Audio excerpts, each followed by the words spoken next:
ኮንፊደንስ እንዴት መሰላችሁ?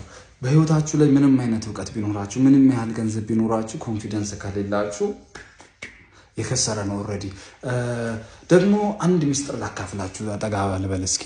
አንድ ሚስጥር ላካፍላችሁ። እያንዳንዱ የምታዩት ሰዎች የሆነ ነገር እያደረጉ የምታያችሁ ሰዎች ያን ነገር ሲያደርጉ ስለሚያደርጉት ነገር ምንም እውቀት የላቸውም። ግን ምንድነው በኮንፊደንስ ነው የጀመሩት። እውነታው ደግሞ ብዙ ሰው የማያውቀው ነገር ይሄ ነው። እውነታው ደግሞ እነዚህ ሰዎች እውነትም ኮንፊደንስ ኖሯቸው አይደለም፣ በፍጹም በቃ እያስመሰሉ ነው። ገብቷችኋል አይደል? እናንተ ማስመሰል ምን ያቀታችኋል? ኮንፊደንስ እንዳላችሁ ለማስመሰል አንደኛውና ኢምፖርታንት የሆነው ኪ ደግሞ አይ ኮንታክት ነው። ገብቷችኋል አይደለ? በምሳሌ ላሳያችሁ፣ ብዙ ከማወራ በምሳሌ ላሳያችሁ። አሁን እኔ እናንተን ቀጥታ እያናገርኳችሁ ነው አይደለ?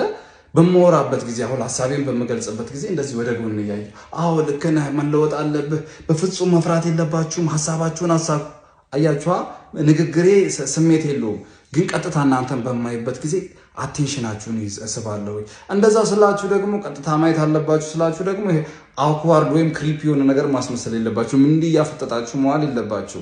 ማድረግ ያለባችሁ ነገር ስታወሩ ለምታወሩት ሰው ቀጥታ አሁን በተለይ በግሩፕ እንዲህ 5-6 ሰው ከሆናችሁ አንድ ሰው እየተመለከታችሁ እንዲህ ቀጥታ እያያችሁ ሐሳባችሁን መግለጽ ነው እና በጣም ኢምፖርታንት የሆነው ነገር ደግሞ ከማውራት በላይ በምትሰሙበት ጊዜ አጠገባችሁ ያለ ሰው ሐሳቡን በሚገልጽበት ጊዜ ያኔ ነው አይነ ኮንታክት የሚያስፈልጋችሁ እና አይነ ኮንታክታችሁ ላይ ስሩ። የኔ ያህል ኮምፕሌክስ የሆነ ነገር የለም።